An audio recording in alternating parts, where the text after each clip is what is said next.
About 600 days since you were last in the cage. Just you're here on fight week. How does it finally feel to be back? It feels amazing to be back. It's been a long year and a half. It feels at home though. Since coming to Vegas last week, it feels natural. It feels what I've been missing and what I've been working towards, and I'm looking forward to going out there and competing Saturday night. Yeah, and this obviously has been an extremely turbulent road for you to get here. At what point along the way did you kind of just accept that a lot of craziness is going to happen, maybe some disappointments, all these kind of things, and just not let it maybe control your emotions? From the first cancellation, when I meant to fight Tyron Woodley in London, my first headline show back home, and when the show got cancelled on the Sunday before the fight, I was a bit frustrated, and as I was trying to get another matchup, trying to travel, the world was still in lockdown, so I thought, you know what, let's use this time to improve my skills. Let's use this time to refocus myself and get better, and when time comes, I'll be ready to fight, and that's what I've been doing over the last year and a half, just improving my skills, improving my mindset, and I am looking forward to competing Saturday night and showing the fans what I'm improved on. Yeah, when Hamzat fell out of this date, in terms of finding a different opponent, were you just pretty much anyone at that point? It didn't even matter? Yeah, it didn't matter. I think all these guys anyway in the top 15, they're pretty much similar. If they're going to fight me, they're going to come and shoot for takedowns, right? So Hamzat was a wrestler. Belal is similar. He's like a wrestling background. And so yeah, once Hamzat fell out for the third time, I thought, I'm not waiting again for another reschedule. Let's go. And Belal stepped up. The first option obviously was Kobe Covington. UFC came to me, said, would you fight him? I said yes. Went to him, he said no, and we went down the list. Everyone was either injured or they turned the fight down, and Belal stepped up. So Belal's the opponent we got now. That's who I'm focused on right now, and I'm looking forward to competing against him. And you said you spent a lot of the time obviously working on your skill set, of course. How different of a fighter are you? I mean, are we going to see a very different product out there than we saw against Rafael dos Anjos? Yeah, 100%. I have grown leaps and bounds since then. That's 2019, it's 2021 now, and when you're out of camp as well, you get time to grow and learn. As when you're in camp, you can't learn as quick because you're only preparing for a certain style of opponent. But when you got time to just do everything, striking, wrestling, jiu-jitsu, and just cover it all and have time to not rush it, I've learned loads, and I'm looking forward to going out there and competing. I felt good when I fought RDA. I feel better now. And Dana White told BT Sport, I believe in an interview that came out today, that you're next for the title shot if you give a spectacular performance on Saturday. What does just hearing that mean to you, and does that give you a boost of any kind going into fight night? About time, you know. That was my ninth win in a row, so I'm focused on winning Saturday night. I'm not really focused on the title shot or what's next, you know. I'm focused on Belal Muhammad. If I go out there and lose to him, then all this goes away. So my 100% focus on Belal Muhammad, and after that, I'll sit down with my team, with Dana, and we'll see where we'll go from there. And I know your focus is on the fight, but some news came out today about your participation in the youth mentoring program with Darren Till and Jimmy Manoa. Can you just talk a little bit about doing that and why you felt motivated to participate in something like that and kind of give back? Yeah, the program got mentioned to me when me and Jimmy spoke, and we came from similar backgrounds. In the UK, there's a big knife pandemic, basically. Loads of kids getting stabbed, and I came from the same background, you know. And he came to me and said, "Oh, we should do something." I said, "Yeah, perfect. I was thinking to do that anyway." So me, Jimmy, Darren had a phone call. We said, "Okay, where can we take it?" They said, "Let's get would the UFC be willing to do it?" We spoke to the UFC. They was like, "Yes, 100%." They want to be involved, and we have partnered up with Team Legacy. It's a big organization in the UK for charity that's already doing it anyway, with like kids with like probation, kids that's involved in knife crimes, and this is very close to me. I've lost a friend last year on Father's Day. He got stabbed in his neck on the Father's Day, and he died, you know, and that even pushed me more to want to be involved and want to help change. You know, you probably won't be able to change the whole UK, but if you can change one kid life at a time, it'll be perfect. So this partnership with Legacy will help hopefully save some kid's life. And I'll be there teaching martial arts. Jimmy, Darren, we're going to be there. My coach is going to be there teaching martial arts. And so it's a close thing to my heart. It's important to me, and I'm looking forward to it. And I know you and Darren have kind of had your moments in the past, but the fact that you can kind of unite for a greater good like that, what does it kind of say about you guys both?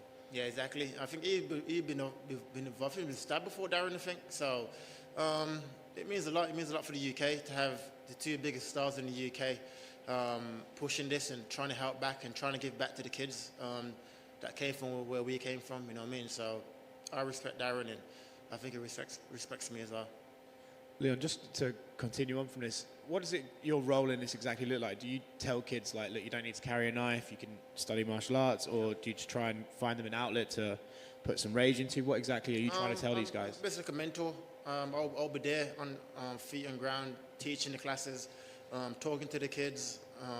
The UFC help us to provide kit for the kids, like gloves, shin pads. I'm also trying to do like a scholarship kind of thing, which is the best kids in the class who listens and they got something to work towards, so we can like sponsor their gym membership for the year in one of our gyms. You know, I mean, pay for the membership, because I know most kids can't afford to pay £60 a month for a gym membership. I know I couldn't when I was a kid. You know what I mean? So if I could give back, do that, and pay the membership and help them, then that's my involvement. If we can save one of them, I'm happy with that, you know, and that's my main goal at the moment. Without getting too deep into it, what do you think it is about the UK that knife crime's just mad? I don't know. I think because guns are illegal, probably. Like, for example, the States, there's a gun problem, right? So in the UK, because guns are, it's legal, it's there, but it's easier to carry a knife. You can go to your kitchen, get a knife, and stab someone. And I think as well, most kids are doing it out of fear. It's not really the bad kids, it's that they don't want to be stabbed, right? If you go to a neighborhood or to a school where there's gangs, and if you're not in a gang, you probably get robbed or wherever it is, you're going to bring a knife out of fear to not get robbed or not get beaten up. And I think that's when I speak to kids that I know, that's what it is. It's more of a protection tool more than I'm just a bad boy want to stab people. Do you think it becomes a thing where it's like, well, I know everyone else has a knife, so I better carry a knife as well? Basically. When I was a kid, I used to carry a knife as well. You know what I mean? And obviously, my life is totally different now from where it was. But yeah, I think most people carry it out of, like you said, I don't want to be stabbed. I don't want to be, so I'll carry one for protection. Going back to the fight game, do you just not want to hear Khamzat's name anymore? Like, you know, it's been rescheduled so many times. Are you done with that? Like, until he can show that he's able to compete again, are you just over it? I think most important now is probably his health, right? I know he's going through bad COVID symptoms, like after effects, and I'm focused now on the world title. After going out there and beating Muhammad, that'll be 9 wins in a row. That's the third most in the whole promotion history, you know. So I'm looking ahead towards the title. But like I said, I wish Khamzat good health. If he works his way back up, have some good fights, and I'm sure we're going to meet down the line. He's young, I'm young, so we're going to meet one day. But at the moment, I'm focused on being a world champion. When he dropped out this last time, and you heard that news, how bad did your heart sink? How bad was it? I felt like I thought God was cursing me. I was like, what the hell's going on? But as soon as I spoke to the UFC, they said, okay, we want to keep you in the card, which was good, right? Because before in December and January, they was like, let's reschedule straight away. So when I spoke to them, they're like, okay, we want to keep you in the card. We're trying to find your opponent. The opponent first, when mentioned, was Kobe Covington. They came to me, I said yes. They went to Kobe, and he said no. So went down the list. Wonder Boy had an injury, so he couldn't do that date. He wanted to do it like in summer or something. I said, I can't do summer. That's like 2-3 years off. I can't wait for that long. Then Belal Muhammad stepped up. So this is the opponent we got. He's a tough opponent. He's durable. So it's a good fight. Without getting too deep into it and without getting too personal, like financially, you haven't fought for ages. Yeah. Did you just need to fight in March? Like, I need to pay? Nah, I save my money good. I'm still spending money from like 4 fights ago. You know, I don't really spend money like that. I get paid from sponsorships. I got stuff to do at home. You know what I mean? So I'm not really. That's the reason why I was able to hold out for that long, to try to find the right opponent. I weren't in a rush. As if he was in a rush, you had to fight, right? And the reason why I wanted to compete in March was the time was just dragging on. I couldn't wait for that long to. I'm young, like I said, I'm only 29 years old, so if I wait till summer, I'll be 30 in August. I can't wait for that, you know what I mean? So that was it really. I wanted to compete. Just realised you're younger than me. That makes me. A couple of more things. Were you surprised Covington turned down the fight? No, he's a social media fighter. Went out there, got knocked out by the champion, beat basically over the hill Woodley. He's like, now I want a title shot straight away. He started demanding stuff they don't deserve. You know, I've been here, I've worked my way back up the hard way, and nothing handed out to me. So I weren't surprised. I weren't surprised at all. What do you think it is about your division that the top level fighters seem to just kind of want to sit and wait for their opportunity to just pop back up? You know, Colby doesn't want to fight until it's Usman again. Masvidal doesn't want to fight until it's Usman again. It's like they feel they have a name value, so they just wait for that opportunity to sort of just show itself again. What is it like? It's Why? just a division of divas, right? They think they deserve stuff, and when you don't, you just got beat for the title. I don't understand it. Like a whole bunch of like little sissies, and I'm the only one that's in the top 5 that's taking this kind of risk. You know, when Hamza come on the scene, all the top guys are, I ain't fighting him. I'm too high ranked. I'm like, okay, I'll fight him. Yeah. Belal Muhammad, number 13, I'll fight him. I'm showing these guys that I am willing to compete, and I believe I'm number 1. If I believe I'm number 1, it doesn't matter who's number 2 and 3. So you can slide one in, put one in, and it doesn't matter. And that's my mental state with the fight game. If you believe you're really number 1, what does it matter who's next and who's 1, 2, 3, 4, 5? Just give me a fight. If it makes sense in my career, then I'll do it. And then last thing for me, Masvidal says, you know, he's fighting Usman in September.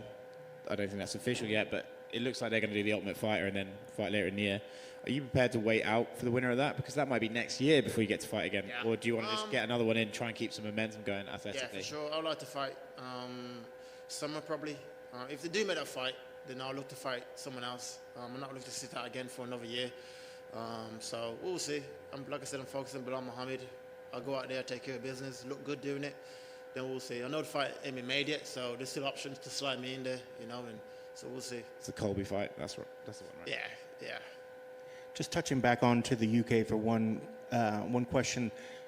When you look at the UK now, what would you say, how would you describe the current state of MMA in the UK? You talked about yourself and Darren Tills being 2 of the stars, but you know, in the past, the UK has always been a very strong pool of fighters. But when you look at the UK right now, where do you feel that it fits in the sport? It's up there. It's 100% up there. Got, like I said, me performing, Darren that's on this card as well. It's up there. We've improved leaps and bounds, especially the wrestling.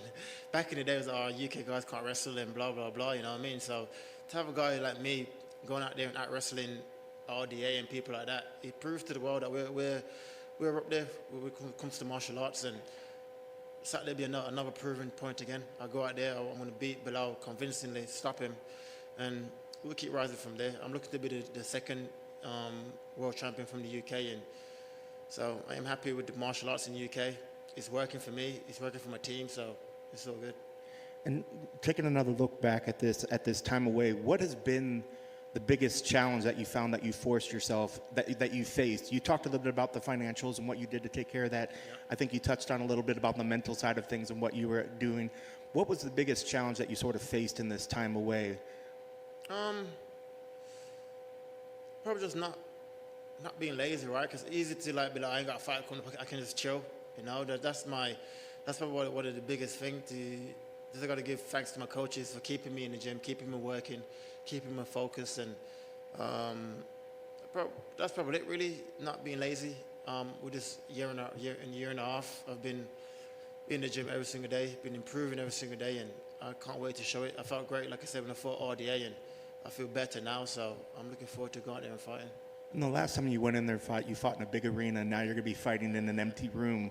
Are you excited to sort of work your way back into, you know, the fighting game in an arena where you're going to hear your corners nice and easily? Or what are your thoughts on that? Do the crowd matter? Would you have wished that they were there for you when you came back? Yeah, for sure. I wish they was there. It's always good to have the crowd, right? You can feed off the energy. And but over the last year or so, it's been a pandemic, and the whole gym been empty. So I've been in the gym, the empty gym, just me, me, my sparring partners, and my coaches. So it's gonna be pretty similar, I should imagine. It's gonna be a quiet gym, having a tussle. That's it, really.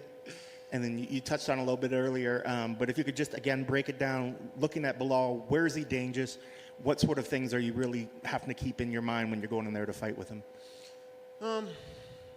He's a decent, I think he's decent everywhere to fight. He's a good striker, he's a good wrestler, but I just believe I'm better over the board. Wrestling, jiu-jitsu, striking. But I think his game plan is going to be shoot for his life, shoot double legs for his life, and that's it. But at this level, I've faced many opponents like that already. I know if I fight somebody, they're going to be trying to take me down, right? And that's just what it is. Like I said, you can all these top 15 guys, you can swap them in and out, and they'll come with the same game plan. So it's not really rocket science what they're going to try to do. They won't try and stand with me. So he's going to be shooting for his life and hoping to grind out a victory. But I'm going to fucking take his head off, and I cannot wait for it. That kind of answered my last question, was going to be what things really need to play out to make sure you get your hands raised in victories? Is it just going out there, controlling the pace, being first? What sort of things need to happen to make sure that you get your arm raised? I have to go out there and bully him. I think that's what I have to go out there and do, and just show him that I am leaps above him, and not just with the ranking, just physically, mentally, and technique. You know what I mean? So I have to go out there and bully him and impose my will on him and show him that I am a different animal to what he's been fighting. Best of luck on Saturday. Just one more. We spoke about a lot of things today, like knife crime, your fight career, but the most important question you'll answer today is, were Meghan and Harry right to leave the royal family? I haven't saw the full interview of it, but from what I've gathered, 100%. For Harry anyway, look after his wife, right? If once you get a wife, that's your family now, and he's got a kid with her, and the UK has got a little underground racism. It's there, you know what I mean? I know people trying to ignore it. It's called the Daily Mail, I think. Exactly. Ignore it like it's not there, but it's there, and like I said, I wished him well, and that's it.